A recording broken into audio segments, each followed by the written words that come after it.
축복하여 주시옵소서. 함께 하실 것을 믿고 간구하며 예수 그리스도 이름으로 기도합니다. 아멘. 하나님 말씀 보도록 하겠습니다. 마가복음 10장 46절부터 52절까지의 말씀입니다. 마가복음 10장 46절부터 52절까지의 말씀, 저와 여러분이 한 절씩 교독하시고 마지막 절은 합독하도록 하겠습니다. 교독합니다. 그들이 여리고에 이르렀더니 예수께서 제자들과 허다한 무리와 함께 여리고에서 나가실 때에 디메오의 아들인 맹인거지 바디메오가 길가에 앉았다가 나사렛 예수시란 말을 듣고 소리질러 이르되 다윗의 자손 예수여 나를 불쌍히 여기소서 하거늘 많은 사람이 꾸짖어 잠잠하라 하되 그가 더욱 소리질러 이르되 다윗의 자손이여 나를 불쌍히 여기소서 하는지라. 예수께서 머물러 서서 그를 부르라 하시니 그들이 그 맹인을 부르며 이르되 안심하고 일어나라 그가 너를 부르신다 하매 맹인이 겉옷을 내버리고 뛰어 일어나 예수께 나오거늘 예수께서 말씀하여 이르시되 내게 무엇을 하여 주기를 원하느냐. 맹인이 이르되 선생님이여 보기를 원하나이다. 51절 합독합니다. 예수께서 이르시되 가라 내 믿음이 너를 구원하였느니라 하시니 그가 곧 보게 되어 예수를 길에서 따르니라. 아멘. 네, 우리 주변에 있는 분들에게 이렇게 한번 인사하도록 하겠습니다. 웃기만 하면 완벽한 얼굴이십니다. 이 인사도 안 웃으면서 하시면 어떻게 하시자는 말씀인지 잘 모르겠습니다. 다시 한번 인사하겠습니다. 앞뒤로 인사하겠습니다. 웃기만 하면 완벽한 얼굴입니다. 네, 주님의 은혜 안에 어떤 일이 있던 간에 우리가 예배를 통해 만나는 그 자리에서 서로의 미소를 통해서 하나님의 얼굴을 보여줄 수 있는 빛과 소금교회 성도 되시기를 주님의 이름으로 축원합니다. 네, 오늘은 마가복음 10장 46절부터 52절까지의 말씀을 가지고 누가 맹인인가라는 제목으로 하나님 말씀 증거하도록 하겠습니다. 우리가 이 땅을 살면서 우리 자신이 어떤 누구도 미련하다, 내가 참 이렇게 안 된 사람이다, 내가 참 선택을 잘하지 못한다라고 계속 생각하는 사람은 없습니다. 가끔씩 우리 인생에 어떤 특정한 위기의 순간이나 어려움이 다가올 때에는 그런 생각과 고백을 할지 모르겠지만 대부분은 자신의 선택과 자기가 가지고 있는 입장이 가장 현명하고 가장 올바른 판단이라고 생각할 때가 대부분입니다. 여러분, 제가 이제 목사 친구들과 이렇게 선후배들을 만나면서 교제를 해보면 자기가 설교를 못한다라고 생각하는 목사는 단 한 사람도 없습니다. 예, 이 땅에서 자기가 가지고 있는 전공과 자기가 가지고 있는 메인의 직업을 통하여서 내가 이것을 통해 부족하다라고 고백하는 사람은 아주 극히 드물고 잠깐의 순간에 머무를 뿐이지 대부분은 자신의 선택 자체가 굉장히 현명하고 올바른 선택을 했다라고 믿는 것이 일반적 사람들의 특징이라는 거예요. 때문에 마찬가지입니다. 우리 결혼 생활을 하고 그 결혼 생활 속에서 여러 가지 일들을 경험하면서도 결국에는 우리가 고백하는 게 뭐냐면 내 남편이 내 아내가 그래도 낫다라고 하는 그 고백 속에 지금까지 그냥 같이 살고 계신 거예요. 그죠? 우리 최정권 선생님 계속 고개를 끄덕이시는데 공지사님도 마찬가지일 거라고 생각합니다. 우리가 우리 안에서 어떠한 일의 사건 속에 내가 어떤 존재인가, 내 자신의 위치가 어디인가를 발견하는 일은 쉽지 않습니다. 그러나 예수 그리스도를 믿는 자들에게는 이것을 발견할 수 있는 아주 좋은 그리고 아주 정확한 시간과 정확한 기준이 있다는 거예요. 그게 뭐냐? 바로 예배 시간과 하나님의 말씀이라는 겁니다. 우리 인간은 우리 자신이 가지고 있는 생각을 통하여 무언가를 결정할 때는 누가 더 큰가를 견주고 그것을 통해서 내가 더 크다라는 것을 증명하기 위해 서로를 향한 질투와 경쟁과 다툼을 끊이지 않게 계속하고 있습니다. 그런데 그 모든 것을 잠재울 수 있는 유일한 시간이 언제냐? 바로 하나님의 말씀이 선포될 때라는 거예요. 그 말씀이 선포될 때 그 말씀 속에 우리 자신이 어떤 위치에 있는가를 발견하게 되면 우리는 하나님이 원하시는 자리로 나아갈 수 있는 근거와 첫 번째 계단을 마련할 수 있다라고 하는 것입니다. 저는 오늘 여기 나오는 맹인 바디메오를 성경이 우리에게 소개하고 있는데 우리가 보통 맹인, 보지 못하는 바디메오라고 이야기하면 이 사람에 대한 안쓰러움과 이 사람이 가지고 있는 신체적인 핸디캡이 얼마나 그의 인생을 어렵게 만들었을까라고 하는 그러한 상상과 그러한 추측으로부터 이 본문을 시작합니다. 그리고 여러분 오늘 이 본문을 잘 보시면 마가는 우리에게 이 본문을 소개하면서 이 바디메오의 이야기가 어떠한 흐름 속에서 나오고 있는가를 마가는 정확하게 의도하면서 우리에게 소개를 합니다. 그래서 이 내용은 성경 전체의 내용을 흐름 속에서 보아야 하지만 이 바디메오를 우리에게 소개하고 있는 이유를 정확히 발견할 수 있다고 하는 것입니다. 저는 오늘 이 발견되는 이 이유를 통하여서 우리 자신이 하나님 앞에 어떤 위치에 있는지를 확인하고 그 확인 속에 부르짖는 귀한 기도의 시간을 가지시기를 주님의 이름으로 축원합니다. 자, 원래 이 마가는 기본적인 출발 자체가 마가가 이야기하고 있는 것은 예수님께서 이 땅에 오셔서 종으로 섬기기에 왔다라는 이야기를 하기 위해 계속적으로 이야기를 합니다. 그러면서 이 예수님께서 마가를 통해 우리에게 말씀하고 있는 자신의 모습은 이 땅에 온 목적이 무엇인지를 정확하고 분명하게 흐름을 따라 이야기하고 있습니다. 먼저 내용들을 좀 보도록 할게요. 마가복음 8장 29절부터 31절입니다. 또 물으시되 너희는 나를 누구라 하느냐? 베드로가 대답하여 이르시되 주는 그리스도시니이다 하매 이에 자기의 일을 아무에게도 말하지 말라 경고하시고 인자가 많은 고난을 받고 장로들과 대제사장들과 서기관들에게 버림받아 죽임을 당하고 사흘 만에 살아나야 할 것을 비로소 그들에게 가르치시되 라고 이야기합니다. 여러분, 이 질문과 이 대답은 우리가 흔히 많이 들었고 흔히 잘 알고 있는 내용입니다. 그런데 이 당시에 이 제자들에게 이건 충격이었습니다. 왜냐하면 이 제자들에게 예수님이 너희는 나 누구라고 하니? 라고 얘기했을 때 그들이 대답했던 예수님은 그리스도입니다 라고 얘기할 때 그 그리스도는 지금 여러분이 상상하고 있는 그리스도와는 전혀 다른 개념의 그리스도였어요. 어떤 그리스도였냐면 이 제자들이 생각하고 상상했던 그리스도는 이 땅의 왕이었습니다. 이 나라를 회복시키고 이 나라에서 최고의 권력을 누리고 그 권력과 동시에 많은 힘과 능력을 보여줄 그 적임자가 바로 당신입니다 라는 고백을 한 거예요. 그런데 이 그리스도라는 얘기를 예수님이 부정은 안 하셨는데 그 뒤에 하신 얘기는 자신들이 상상했던 그리스도와는 전혀 다른 이야기를 하고 있더라는 거예요. 그 내용이 뭐냐면 인자가 많은 고난을 받고 장로들과 대제사장들에게 버림받아 죽임을 당하고 사흘 만에 다시 살아날 거다라고 얘기하는 자신들의 생각과는 전혀 다른 그리스도를 이야기하고 있더라는 거예요. 여러분, 그 뒤에 어떤 일이 벌어졌는가 한번 보도록 할게요. 마가복음 8장 그 뒤에 절입니다. 8장 32절부터 34절입니다.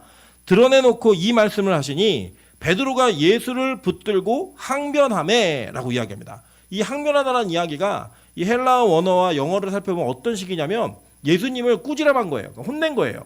누가 혼내냐면 베드로가 예수님을 혼냅니다. 혼내면서 뭐라고 얘기하냐면 막 밀치면서 얘기하는 거예요. 밀치면서. 그 저희 딸내미가 엄마 부르다가 대답을 안 하니까 그녀가 이렇게 불러요. 예, 이게 아이가 엄마 이름을 아는 거죠. 아빠가 부르는 걸 이게 익힌 거예요. 오빠한테도 오빠 대답 안 하면 찬수야 이렇게 불러요. 그러면서 나중에 그것도 대답 안 하면 찬수 이렇게 부르면서 빨리 일어나라고. 하나, 둘, 셋 이게 셉니다. 여러분, 이 아이가 너무나 어리기 때문에 우리가 그것을 귀여움으로 봐줄 수 있지만 예를 들어서 화평이가 엄마 안 일어난다고 하나, 둘, 셋, 매양 일어나 얘기하면요 어떤 일이 벌어질까요? 이 집안에 이게 콩가루 집안이 난리가 나겠죠, 그죠? 그런 일이 뭐 실제 있는 건 아니에요. 그런 상황이 될 거예요. 이 장면 그런 장면입니다. 예수님께서 제자들을 앉혀놓고 제자들에게 자신이 해야 될 일과 자신이 어떤 일을 할지 쭉 알려주고 계신데 베드로가 항변했다, 꾸지람하면서 하는 얘기가 뭐였냐면 뒤에 보세요. 예수께서 돌이켜 제자들을 보시며 베드로를 꾸짖어 이르시되, 그러니까 뭐냐면 take aside, 영어로 그러게 밀쳤어요. 예수님을 하지 말라고, 십자가 지지 말라고. 그리스도는 그런 거 하는 거 아니라고. 진짜 그리스도는 이 땅의 왕이 되어야지 십자가에 달려 죽고 고난받고 이런 거 하는 거 아니라고. 그러면서 그를 막 밀쳤어요, 예수를. 그래서 예수님께서 이 장면을 통해 뭐라고 얘기하냐면 사탄아 내 뒤로 물러가라 라고 얘기하면서 방금 전에 내가 너 위에 교회를 세우겠다라고 얘기했던 이 베드로에게 공개적으로 사탄이라고 얘기하면서 그 이면에 숨어 있었던 사탄의 계략과 그 음모를 만천하에 드러내셨어요. 여러분, 이게 뭐가 있냐면 이런 겁니다. 우리 중에 어떤 사람이 저한테 뭐 임철 이렇게 부른 거예요. 그럼 제가 그걸 막 웃고 넘어가면 아 저기까지는 해도 되는구나 라고 우리가 어느 정도 선을 정하겠죠. 근데 예를 들어서 예를 들어 송기호 집사가 저한테 임철을 제가 여기서 물컵을 던졌어요. 이 자식이 그러면 물컵을 맞췄어요. 그리고 너무 화를 내는 거야, 경로를. 그럼 그 다음에 그거 할까요, 안 할까요? 아무도 못 할 거예요, 그죠? 그러니까 예수님이 베드로를 제압할 때 배 선생 그런 말 하는 거 아니야 이렇게 안 하시고 베드로를 뭐라고 얘기하셨어요? 사탄아라고 얘기하셨다고요. 그러니까 이 이후에 어떤 제자도 예수님께서 십자가에 대한 이야기와 고난에 대한 이야기 하실 때 그것을 거부하거나 반대할 수 있었을까요? 절대 없었다는 거예요. 예수님은 그 정도로 이들이 가지고 있는 그리스도적 개념을 바꾸는 일에 철저하고 분명한 선을 그으셨다는 거예요. 그러면서 얘기한 내용이 뭐냐면 내가 하나님의 일을 생각하지 아니하고 도리어 사람의 일을 생각하는도다 하시고 무리와 제자들을 불러 이르시되 누구든지 나를 따라오려거든 자기를 부인하고 자기 십자가를 지고 나를 따를 것이니라 라고 얘기하면서 예수님을 따르는 제자들은 예수와 함께 다 죽는 길을 가야 된다라고 얘기하신 거예요. 자, 그랬는데요. 이 뒤에 제자들이 어떤 일을 벌리나 한번 보도록 할게요. 예수님이 이 십자가의 길을 말할 때마다 제자들은 말도 안 되는 이야기를 했고 그 말도 안 되는 일 속에서 그들은 예수님이 가는 길과는 전혀 다른 방향의 길을 토의하고 논의하는 걸 보시게 될 겁니다. 한번 볼게요. 마가복음 9장 30절부터 32절입니다. 그곳을 떠나 갈릴리 가운데로 지날새 예수께서 아무에게도 알리고자 아니하시니 이는 제자들을 가르치시며 또 인자가 사람들의 손에 넘겨져 죽임을 당하고 죽은 지 3일 만에 살아나리라는 것을 말씀하셨기 때문이더라. 그러나 제자들은 이 말씀을 깨닫지 못하고 묻기도 두려워하더라 라고 얘기했어요. 첫째, 깨닫지 못했다라고 하는 거는 우리가 생각하는 그리스도는 이런 개념의 그리스도가 아니라는 거예요. 일단. 그리고 묻는 게 왜 두려웠죠? 두 가지였을 것 같아요. 첫째는 예수님이 죽는다라고 하는 것 자체가 무서웠을 거예요. 그 자체가 무서웠을 거고, 두 번째는 이거 잘못 물었다면 어떻게 돼요? 사탄아! 이게 들을까봐 이 두려움 때문에 그것도 못 묻는 거예요. 이런 상황에 있었어요. 그런데 그 뒤에 이제 이게 32절까지 이야기예요. 33절 한번 보실게요. 33절. 마가복음 33장 9장 33절 37절입니다. 가버나움에 이르러 집에 계실새 제자들에게 물으시되 너희가 길에서 서로 토론한 것이 무엇이냐 하시되 그들이 잠잠하니 이는 길에서 서로 누가 크냐 하고 쟁론하였음이라 라고 얘기합니다. 그러니까 예수님은 십자가에 대한 걸 막 얘기하고 가르치셨죠. 그런데 그걸 들었고 배웠던 제자들이 오는 길에 예수님 뒤를 따라오면서 자기들끼리 다툰 거예요. 뭘 다퉜냐면 우리 12명 중에 서열을 정하면 누가 1등이고 누가 2등이고 누가 3등인가 이걸 갖고 토론한 거예요. 계속. 그러니까 예수님이 이걸 모르셨을까요? 다 아셨죠. 다 아시니까 물으신 거예요. 너네들 뭐 갖고 이렇게 토론했니? 물으니까 제자들이 아무도 말을 못해요. 왜냐? 자신들이 다투었고 자신들이 쟁론하였던 이 이슈가 예수님이 가르친 것과는 전혀 다른 가르침이었기 때문이에요. 여러분 이게 얼마나 예수님 입장에서는 물었을 때 이 제자들이 말하기 힘든 문제냐면 저도 이제 가르치는 직종에 있는 거잖아요. 넓은 범주에서 보면 제일 답답할 때가 언제냐? 가르쳤는데 그 가르친 것과는 전혀 다른 방향의 답을 내놓을 때 진짜 답답해요. 예전에 그 제가 가르치는 공동체에 신학생 2명이 있었습니다. 신학생 2명이 있었는데 제가 이 신학생 2명을 한 조로 묶어놓고 교환 만드는 걸 훈련을 시키는 와중에 이스라엘의 첫 번째 왕이 사울이고 두 번째 다윗 왕이다라고 하지 말아라. 이 사울의 정부와 다윗의 정부는 전혀 다른 정부여서 사울의 나라를 다윗이 이어받은 게 아니다라고 제가 가르쳤어요. 그런데 이제 5조가 교재를 만들어 왔는데 신학생 2이 있는 조만 이스라엘의 2대 왕 다윗 이게 제목이에요. 우와, 제가 얼마나 화가 나냐면 다른 애들 다 평신도고 얘는 신학생인데 신학생이 제가 하지 말라는 걸 제목으로 가지고 온 거예요.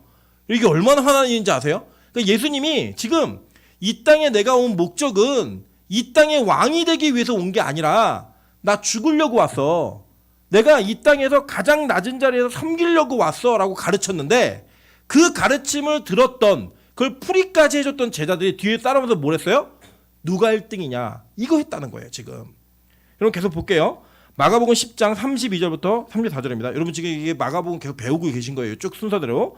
예루살렘으로 올라가는 길에 예수께서 그들 앞에 서서 가시는데 그들이 놀라고 따르는 자들은 두려워하더라. 이에 다시 12제자들을 데리시고 자기가 당할 일을 말씀하여 이르시되 보라 우리가 예루살렘에 올라가노니 인자가 대제사장들과 서기관들에게 넘겨짐에 그들이 죽이기로 결의하고 이방인들에게 넘겨주겠고 그들은 능욕하며 침을 뱉으며 채찍질을 하고 죽일 것이나 그는 3일 만에 살아나리라 하시니라 라고 얘기했어요. 똑같은 가르침 하신 거죠. 나 십자가 지려고 이 땅에 온 거야. 내가 이 땅에 메시아로 온 이유는 이것을 위해서야 라고 계속 얘기했단 말이에요. 그런데 이 사건 바로 가르침 이후에 어떤 사건이 있나 볼게요. 그 뒤에 절이에요. 35절입니다.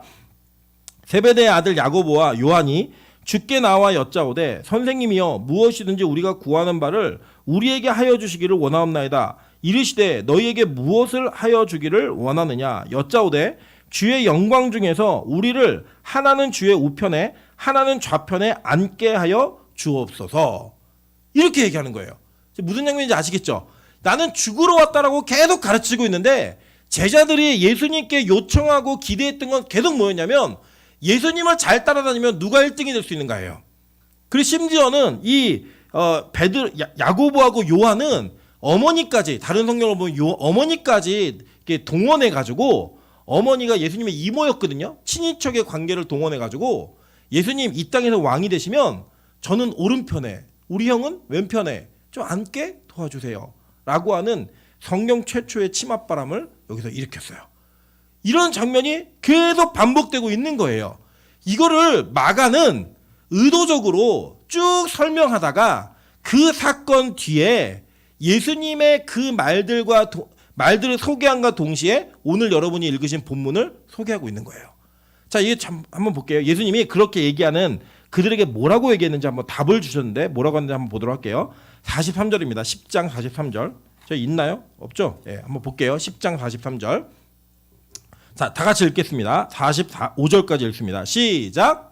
너희 중에는 그렇지 않을지니 너희 중에 누구든지 크고자 하는 자는 너희를 섬기는 자가 되고 너희 중에 누구든지 으뜸이 되고자 하는 자는 모든 사람의 종이 되어야 하리라.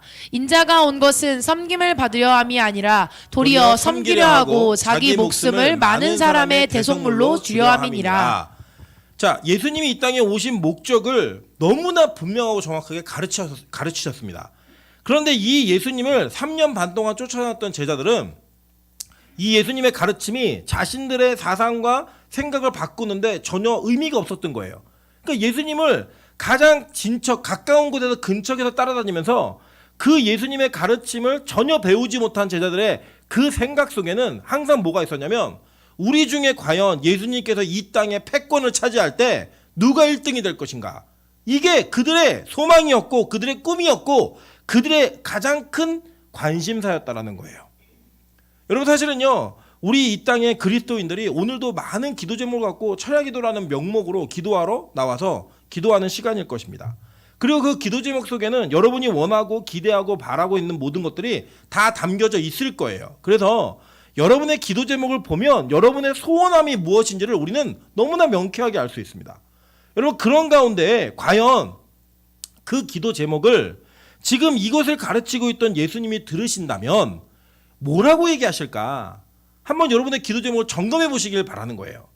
여러분, 제가 한번 일전에 말씀을 드린 적이 있는 것 같은데, 저는 이제 아시겠지만 저 호기심 천국이잖아요. 호기심이 많아가지고 저는 이게 절을 지나가다가 제가 사역하던 교회에서 근처의 거리에 굉장히 서울 도심에서는 사람이 많이 모이는 절이 있었어요. 너무 구경이 가고 싶은 거예요. 그래서 구경을 갔는데 그때가 11월 달이었습니다. 근데 10월 달 말이었어요. 근데 이 11월 달에 수능이 있잖아요. 근데 이 절에 그 기도 문구가 적혀져 있는 기도패가 있더라고요. 그래서 제가 그걸 여쭤봤더니 기도패의 크기에 따라 이 시주해야 되는 금액이 다르더라고요. 그래서 여러분, 불교를 믿다가 오신 분들은 헌금도 세요. 예, 왜냐면 이제 이 체질적으로 있는 거예요. 많이 내면은 뭔가 크게 뭔가 한 건 이렇게 하나님께 드렸다라는 뭔가 이런 마음이 있는 것 같아요. 그래서 이게 그 안에 쓰여 있는 문구를 보니까요, 제가 너무 놀랐던 건 뭐였냐? 거기에 글귀를 다 읽는데 거기에다가 마지막에 예수님 이름으로 기도합니다. 내지는 거기 마지막에 암흑의 권사 이렇게만 쓰잖아요. 그럼 교회 헌금 봉투에 쓰여 있는 기도 제목과 별반 다르지 않더라는 거예요. 아니, 어쩌면 이걸 뭉쳐다가 교회 강좌성에 올려놓고 읽어줘도 전혀 무리가 없는 기도의 제목들이 거기에 수두룩하게 있는 거예요. 제가 그걸 보면서 이들이 영성이 있는 건가, 아니면 교회가 기도를 잘못하고 있는 건가, 이거에 대한 고민을 되게 심각하게 했던 적이 있습니다. 여러분, 이 예수님이 지금 하신 말씀이 그거예요. 야, 너희들 나를 이렇게 따라다녔으면, 내가 이 땅에 무엇을 하러 온 예수인지를 안다면 그 메시아적 개념이 너희들의 삶을 바꿔내야 되는데, 여전히 너희들은 나를 가장 가까운 거리에서 배우고 따르고 있음에도 불구하고 너희들의 기도의 제목과 너희들의 소원함이 이 땅에서 경쟁하고 다투고 있는 자들과 별반 다르지 않더라는 거예요. 여러분, 그것이 우리 시대에도 있었던 일이지만 예수님 시대에 예수님을 따랐던 제자들에게도 동일하게 있었던 일이라고 성경은 우리에게 소개하는 거예요. 그러면서 누굴 등장시키느냐? 맹인 바디메오를 등장시켜버리는 거예요. 이 맹인이라고 하는 사람은 사실은 우리가 볼 때 인간적 입장에서는 굉장히 불행한 사람입니다. 이 사람은 우리가 이제 보시면 알겠지만, 되게 나중에 원어로 해석해 드리겠지만, 이 사람은 처음부터 못 보던 사람이 아니었어요. 처음에 봤었는데 못 보게 됐다가 다시 보기를 원했던 사람이에요. 원어 자체가 그렇게 써 있어요. 그러니까 원래부터 나면서부터 맹인이 아니었고 어떤 사고라든지 사건에 의해서 그의 눈이 더 이상 보지 못하게 되었던 것 같아요. 그랬던 사람이니까 얼마나 답답했겠습니까? 우리 공동체 안에도 이제 시각 장애를 가지고 있는 형제가 있지만 저는 항상 말씀드리지만 우리의 시각으로 볼 때 불쌍한 거예요. 천국에 가면 어떻게 되죠? 다 우리가 정상적인 육체와 완전한 육체를 갖게 돼요. 그러면 이 땅에서 보지 못했던 시간에 우리 명수 형제는 하나님 나라에서는 다 보게 될 거예요. 그리고 그 기쁨은 우리와 비교할 수 없는 기쁨이에요. 원래 봤던 사람이 보는 것과 못 보던 자가 보게 되는 기쁨은 감히 어떻게 비교를 하겠어요? 그건 비교할 수 없어요. 그래서 하나님의 나라는 공평해요. 이 땅에서 장애가 있는 분들도 핸디캡이 있는 분들도 전혀 그것 때문에 열등감을 느끼지 마세요. 조금 불편하고 조금 힘들지라도 그건 딱 이 땅에서 뿐이에요. 천국에 가면 그 나라에서는 모두가 다 온전한 회복을 경험하게 되고 그 회복의 기쁨은 이 땅에서의 어려움이 있었던 분들에게 더 클 거예요. 아멘? 그래서 여러분 절대로 이 땅에서 주눅 들지 마세요. 우리는 그렇게 주눅 들어 사는 인생이 아니에요. 천국 가면 다 회복되는 인생이기 때문에 절대 그것에 매여 있는 인생이 아닌 거예요. 그런데 오늘 이 마가는 이 맹인을 등장시킴으로써 지금 진짜 보지 못하는 자가 누구인지를 설명해 주는 거예요. 이 맹인은 어떤 사람이었냐면 거지예요. 거지. 보이지 않으니까 경제활동을 할 수 없는 거죠. 그러니까 이 거지가 뭐라고 했냐면 길가에 앉아서 원래 구걸해야 되는데 그를 지나갈 때 사람들이 얘기한 거예요. 나사렛 예수가 왔다라고 얘기하는 거예요. 여러분들 이게 지금 우리에게는 마귀를 쫓을 때 나사렛 예수 그리스도의 명하노니 이렇게 하니까 되게 멋진 문구잖아요. 근데 이 당시에 나사렛은 어떤 동네였냐면 야 내가 메시아를 만났어. 그랬더니 나다나엘이 뭐라고 얘기했죠? 나사렛에서 무슨 선한 게나 이렇게 얘기했어요. 예를 들면 여러분이 이제 여러분과 제가 이렇게 있으면서 어디 사세요? 그럴 때 저는 저기 서초구에 삽니다. 이렇게 얘기하면 굉장히 좀 있어 보이잖아요. 근데 저 경기도 광주 삽니다. 그러면 이제 어떻게 느껴지세요? 요새 나무 하나요? 뭐 이런 느낌이잖아요. 그죠? 오늘도 어떤 자매가 대전에서 올라왔다 그러는데 제가 시골에 그러니까 괜히 자존심 상해하더라고요. 근데 여러분 서울 사람들은 여기 서울 경기를 벗어나면 다 시골이에요. 그죠? 예, 다 시골 내려갔다 온다고 막 얘기하잖아요. 그러니까 이 나사렛이라는 동네는 그 당시에는 어떤 동네였냐면 야 나사렛? 그 촌구석에서 무슨 선한 게 나올 수 있어? 거기는 인물 안 나오는 곳이야. 이렇게 얘기하는 곳이라고요. 그런데 사람들이 예수를 뭐라고 불렀어요? 나사렛 예수라고 불렀습니다. 왜냐하면 그 당시에 예수라는 이름은 그냥 아주 흔한 이름이에요. 지나갈 때 예수야! 그걸 부르면 다 이렇게 뒤돌아보는. 예전에 저희 그 기도원에 한국인이라는 전도사가 있잖아요. 아시죠? 예, 한국인 전도사가 있는데 저희가 이제 중국 선교를 갔다가 만리장성을 관광을 하고 있는데 거기 한국인이 너무 늦게 오니까 야 한국인 빨리 와 그랬더니 지나가는 한국인 관광객 다 쳐다보더라고요.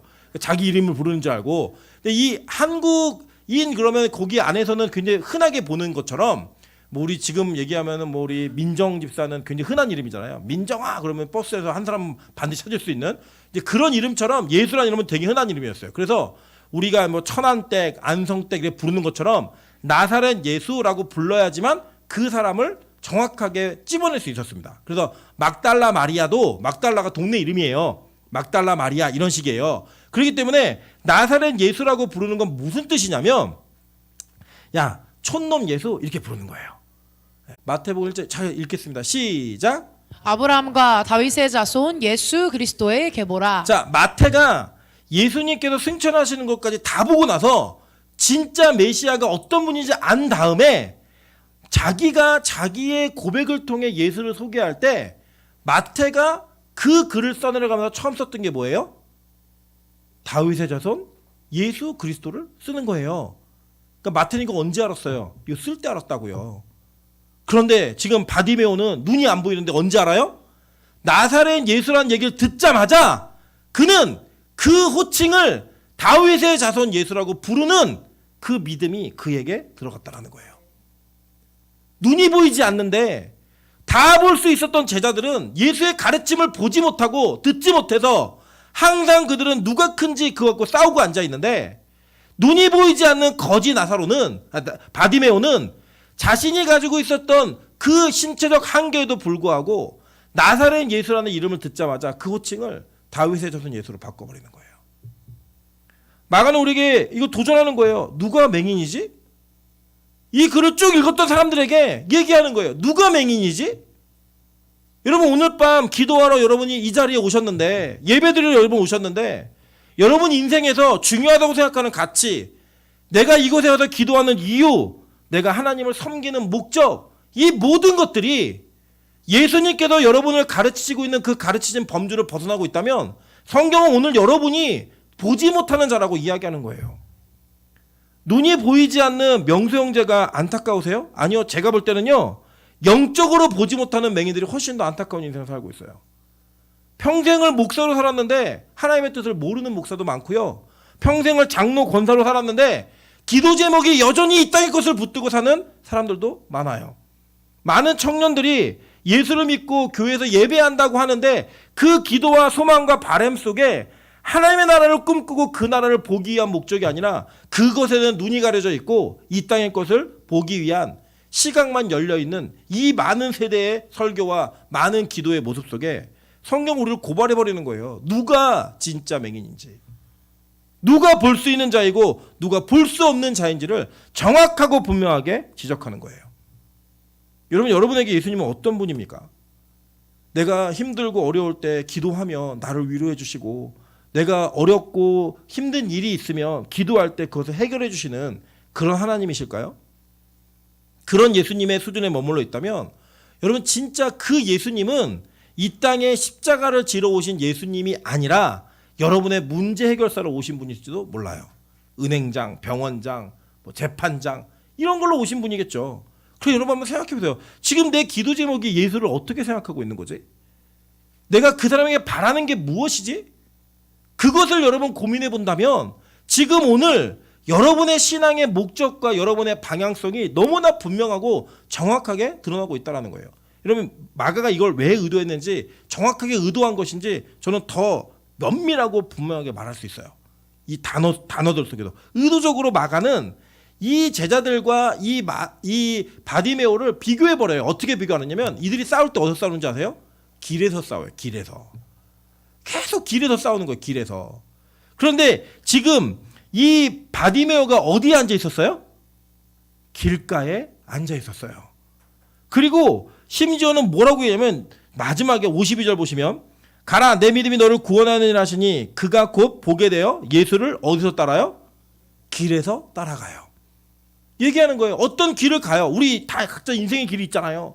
그 인생의 길을 걸어가시는데 그 인생의 길마다 걸음마다 우리가 이 길이 맞지 않다라고 생각하면 가는 사람 거의 없다니까요. 대부분은 가요. 이 길이 맞겠지, 내지는 맞다, 이 길이 진짜 맞는 길이야, 맞을 거야, 맞아 라고 하는 서로의 확신을 주면서 우리 각자 인생 길을 가고 있는 거예요. 근데 그 가는 길에 길을 찾을 때 가장 큰 핸디캡이 뭔지 아세요? 보이지 않는 거예요. 맹인은 잘못된 길을 가는 거예요.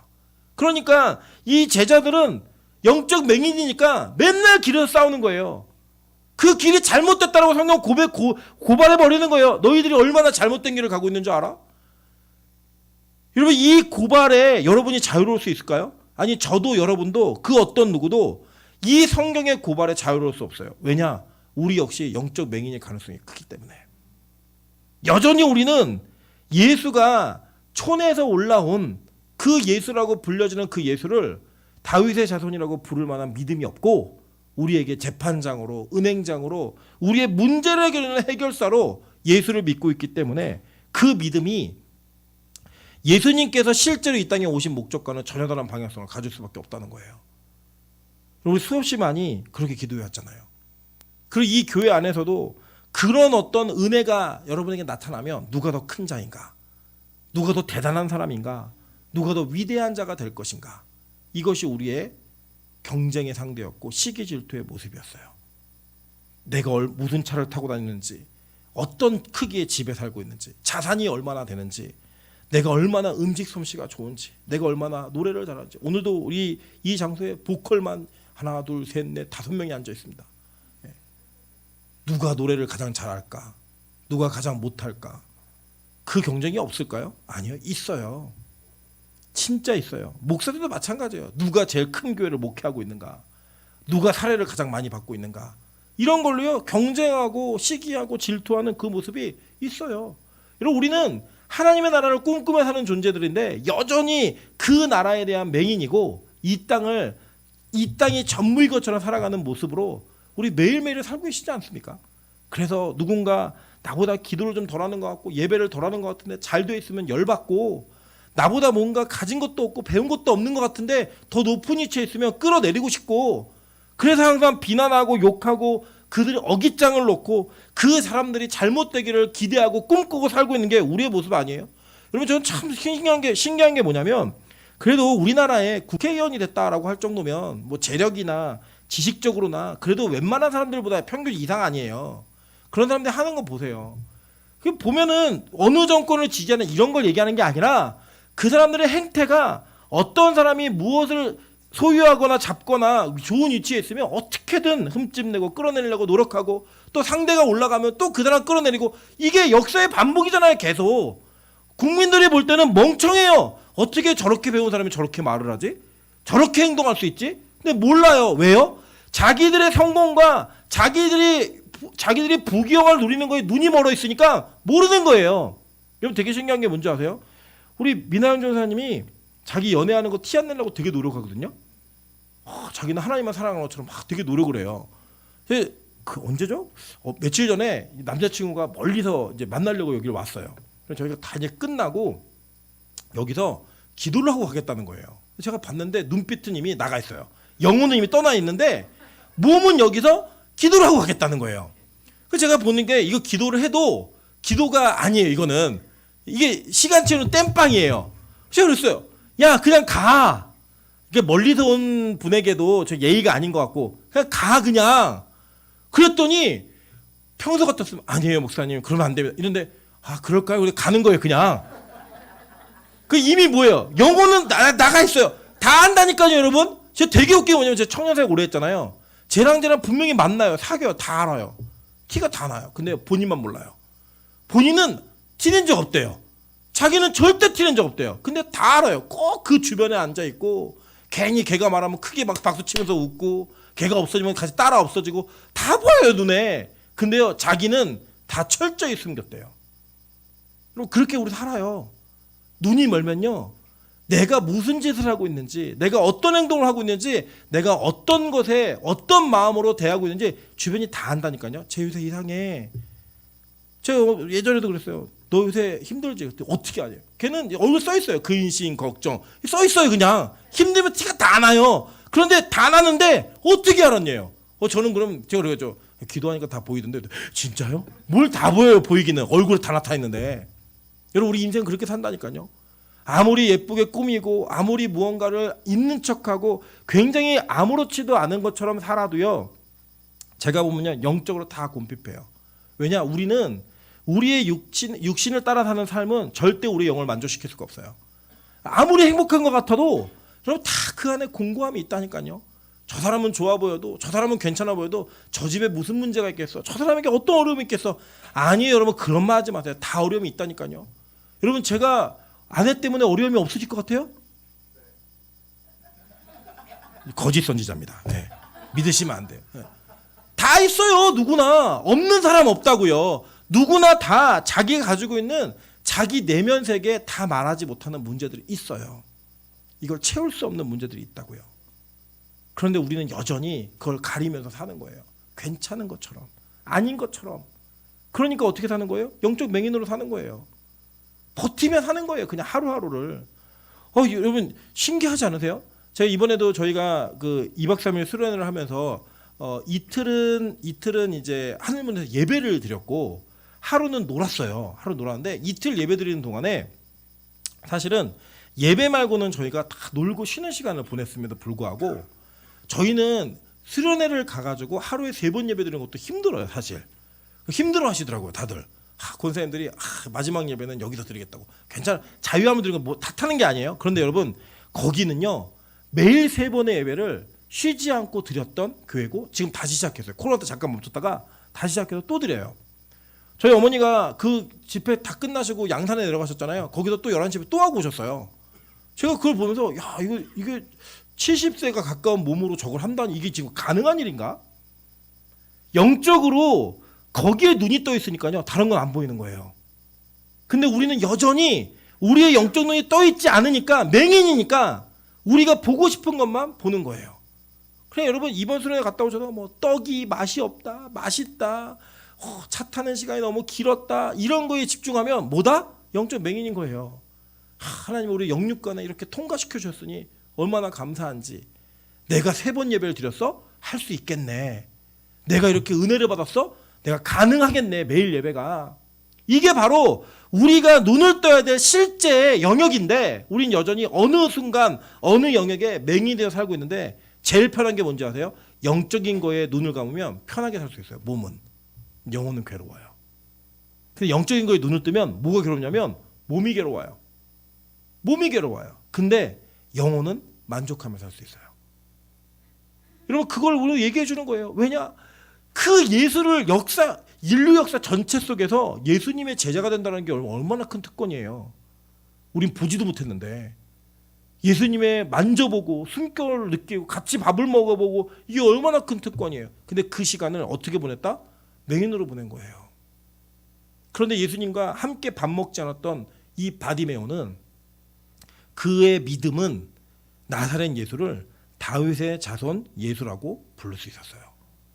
여러분, 이게 어떻게 소리 지르냐면요, 이 헬라어가 크라조라는 단어인데 이 동사 형태가 미알료예요. 그리고 뭐냐면 계속 소리 지르는 거예요. 계속. 다윗의 자손 예수야! 이 소리가 비명과 똑같은 거예요. 우리 왜 애들 막 그러면 소리 지르는 여자들 막 이번에도 막 기구타면서 막 소리 지르대요. 막 소리 지르는데, 그 소리 지르듯이 다윗의 자손 예수야! 이 소리 지르는 거예요. 주변에서 야, 조용히 좀 해, 조용히 좀 해. 시끄러워서 못 살겠네. 조용히 해. 그래 보면 많은 사람이 꾸짖어. 잠잠하라 하대. 이 꾸짖다도 계속이에요.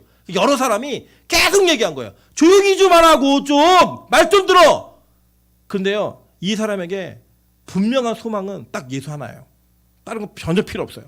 그러니까 뭐 체면이고 뭐가 없는 거예요. 소리를 계속 지르니까요, 예수님이 머물러서 그를 부르세요. 데리고 와. 그랬더니요, 사람들이 막 가갖고 야, 너 예수님이 불렀어. 안심하고 와. 라고 얘기하는 거예요.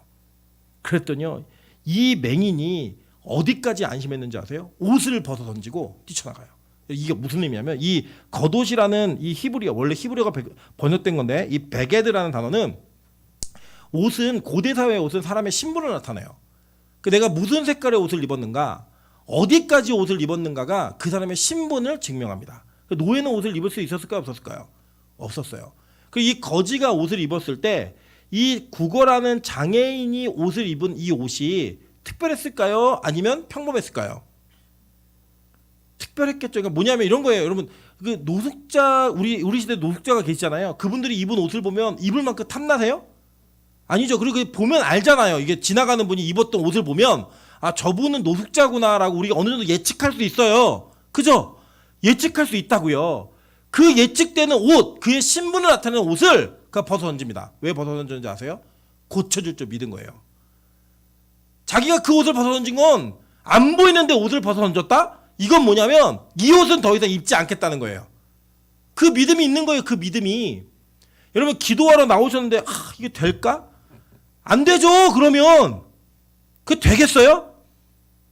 나도 안 믿는데 내 기도를 하면서, 남의 기도를 하면서도 내가 기도한다고 저 사람이 나을까?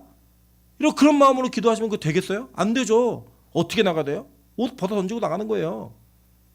바디메오가 옷 벗어 던지고 나가는 거예요. 나는 이제 이 옷 더 이상 안 입어. 나 이제는 거지 아니야. 나 눈 뜰 거거든. 예수님이 부르셨으면 그 끝장난 게임이야. 이거는 옷 벗어 던지고 가는 거예요. 여러분 생각해 보세요. 여러분이 지금 일을 하고 있는 직장에서 열심히 일을 하고 있는데 갑자기 여러분 미국에 있는 기업인 애플과 구글에서 여러분 스카웃이 온 거예요. 무조건 미국 넘어와라. 그럼 너 부장 자리에 앉혀줄게. 그럼 여러분 지금 입고 있던 회사 배지 어떻게 돼요? 인봉교지서 어떻게 하겠어요? 인천공항 이제 하지 말고 구글에 와서 전체 관리하는 거 해. 그럼 어떻게 하겠어요? 아멘. 보세요. 장모 사랑이 최고예요. 아멘 해야지. 예, 아멘 해야지. 어쩌면 기쁨이도 던지고 갈 수 있어요. 예. 막 벗어 던지고 가는 거예요. 이제 내 신분이 바뀔 거니까. 내 상황과 형편이 완전히 바뀔 거니까. 이거 믿으며 나가는 거예요. 이 바디메오가 이걸 벗어 던지고 막 나가는 거예요. 막 뛰어 일어나서 예수께 나오거늘 예수께서 말씀하여 이르시되 내가 내게 무엇하여 주기를 원하느냐. 몰랐을까요 예수님이? 아니에요. 예수님은요 고백을 듣고 싶으셨던 거예요. 고백을 듣고 싶으셨던 거예요. 맹인은요 주저하지 않아요. 딱 하나, 선생님이여 보기를 원하나이다 라고 얘기할 때 이 아나폴레블레포라는 단어가 다시 보다예요. 다시 보다. 원래 봤었는데 못 보게 되었다가 다시 보다예요. 이거 딱 하나, 내가 예수 만나면 다시 볼 수 있어. 내가 예수 만나면 그 예수님, 다윗의 자손 예수가 나를 부르기만 하면 다시 볼 수 있어. 이거 가지고 옷 벗어 던지고 뛰쳐나가는 거예요. 여러분 그게 이 믿음이라니까요. 그게 기도라니까요. 여러분 이 좋은 금요일 날 여기 오시면서 그 믿음도 없이 오세요? 옆 사람에게 이렇게 한번 인사하겠습니다. 그러려면 차라리 집에서 잘하고, 앞뒤에게 인사하겠습니다. 그러려면 드라마를 한 편 더 보라고. 여러분 이 시간에 믿음 없이 오시려면요 집에서 드라마 한 편을 더 보세요. 집에서 잠을 좀 더 주무세요. 그게 훨씬 유익이 커요. 믿음이 없는데 뭐 하려고 기도하러 오세요. 여러분 적어도요 내 기도의 제목이 예수님과의 관계성 속에 온전한 기도의 제목이라면 여러분 믿음 갖고 나오세요. 저는요 우리 빛과소금 교회가 하나님께서 일하시는 교회가 될 거로 믿어요. 오늘도 제가 오랜만에 우리 이주영 목사님하고 통화를 했어요. 살아있냐고. 죽을 것 같대요. 네. 너무 죽을 것 같대요. 그래서 제가 그랬어요. 그래 어쨌든 갔으니까 3년은 버티다 와. 그랬더니요 자기가 3년 못 버틴대요. 그래서 제가 마음속에 그럼 우리 교회 또 빨리 커야겠는데 이런 생각이 들더라고요. 3년 못 버티겠대요. 그래서 제가 이 대화를 나누다 이렇게 얘기했어요. 그래도 영적으로 바쁜 게 제일 행복한 거야. 맞대요. 네. 영적으로 바쁜 게 제일 행복한 거야. 방금 전에 제가 미나연 선생님한테 뭐 이런 계획을 얘기했더니 저기 너무 부담스럽대요. 네. 너무 부담스럽대요. 제가 진짜 우리 미나연 전사님이 계속 그렇게 얘기하면 정말 힘든 교회를 한 1년은 보내보려고 그래요. 네. 정말 별 보고 들어왔다, 별 보고 나갔다, 별 보고 들어온 교회들이 있거든요. 성경 볼 시간 없이 그런 교회들이 있어요. 지금 우리 이주환 목사 그래요. 너무 힘들대요. 진짜 영적으로 공부하고 힘드니까 자기 이 영적으로 이거 뭐가 안 터지니까 너무 힘들대요. 이런 우리 인생에요 그 무엇보다 중요한 눈을 떠야 되는 문제, 그거 집중하시면 딱 돼요. 어떤 것도 필요 없어요. 여러분 예를 들어 여러분이 예수님이 여러분에게 뭐 해줄까 물어보면 여러분 뭐 대답하실래요? 예수님 세계 최고 가는 부자가 되고 싶습니다. 예수님 대한민국에서 제일 큰 교회를 목회하는 목사가 되고 싶습니다. 여러분 예수님 세계에서 가장 노래를 잘하는 사람이 되고 싶습니다. 이런 고백이 우리 안에 여전히 있다면 우리는 진짜 소망이 무엇인지를 모르는 자예요. 영적으로 눈이 어두운 자가 진짜 맹인이잖아요. 옛날에 봤다? 옛날에 여러분이 믿음이 있었다 이런 얘기 하지 마세요. 아무 의미 없어요. 지금 못 보고 있으면 지금 옛날에 봤던 것 때문에 더 힘들어요. 사실은 원래부터 안 보이던 사람은 그게 세상에 다예요. 근데 보다가 못 본 사람은 정말 미쳐요. 제가 보니까요 영적인 은혜를 받았던 사람은요 그 은혜가 채워지지 않으면 그 어떤 걸로도 만족되지가 않아요. 교회를 다니면서 예배하면서 주님을 만났던 경험이 있는 사람은요 다른 어떤 만남이 있다 할지라도 그 만남이 자신에게 행복을 주지 못해요. 예수님만 만나야 돼요. 그래서요 그게 눈이 떠져야 돼요. 그러니까 여러분 만약에 영적으로 기도가 안 터지고 있는 사람은 예수님이 지금 너 뭐 해줄까? 주님 기도가 좀 터지게 도와주세요. 예배 감격이 잃어버리신 분들은 주님 예배에 좀 감격이 살아날 수 있게 도와주세요.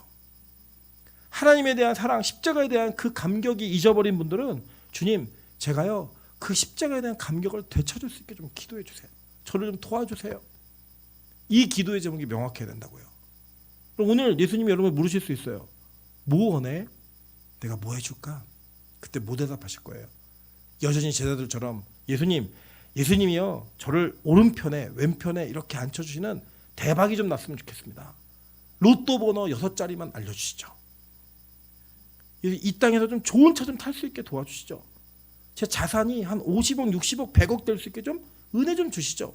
이 기도 제목을 얘기한다면 오늘 얘기하는 거예요. 마가는 누가 맹인이지? 누가 맹인이지? 저는 오늘 이 자리에 저를 비롯한 많은 맹인이 있다고 생각합니다. 그래서 오늘 눈을 떠야 된다고 생각해요. 그 눈을 뜰 수 있는 유일한 방법은 다윗의 자손인 예수에게 나가는 것. 그거 말고는 아무것도 없어요. 여러분 놀라운 일이 뭔지 아세요? 예수님은요 이렇게 얘기하세요. 야, 너 이제 네 믿음이 있으니까 눈 떴어. 이게 아니에요. 뭐라고 얘기하나 한번 52절 다 같이 읽습니다. 시작. 예수께서 이르시되 가라 내 믿음이 너를 구원하였느니라 하시니. 아멘. 자, 뭐라고 얘기해요? 내 믿음이 너를 구원했다라고 얘기하는 거예요. 이 맹인은 눈을 뜨길 원했는데 그 눈을 뜸은 뭐와 연관이 있냐면 구원의 문제와 연관이 있었다라는 거예요. 여러분 그럼 한번 되짚어 보시자는 거예요. 내가 하는 기도의 제목이 구원과 연관이 있는 것인가? 내가 기도하는 그 기도의 제목이 믿음과 진짜 연관이 있는 것인가? 내가 소망하는 그것이 진짜 믿음으로 반응해야만 되는 것인가? 그게 아니라면 여러분은 오늘 여전히 제자들처럼 누가 큰지를 다투고 있는 자예요. 만약에 여러분에게 이 기도의 제목이 예수님께서 나를 구원해달라는 믿음과 연관이 있다면 여러분 오늘 눈을 뜰 자예요. 저는 오늘 여러분이 영적인 맹인에서 눈을 뜨는 애가 있기를 소망합니다. 그러니까 이 사람이 어떻게 됐어요? 곧 보게 되어 예수를 길에서 따르니라. 길에서 다투던 제자들, 길에서부터 따르고 있는 바디메오. 오늘 그 길, 이 갈림길에 저 여러분이 서 계신 거예요. 이 예배가 그 갈림길이에요. 여러분이 계속 맹인으로 사는가? 아니면 눈뜬 영적인 개안이 되는 은혜의 사람으로 사는가? 오늘 결정하셨으면 좋겠습니다. 그 길을 이끄시는 그 예수 그리스도 앞에 이끌림 받는 저 여러분 되시기를 주님의 이름으로 축원합니다.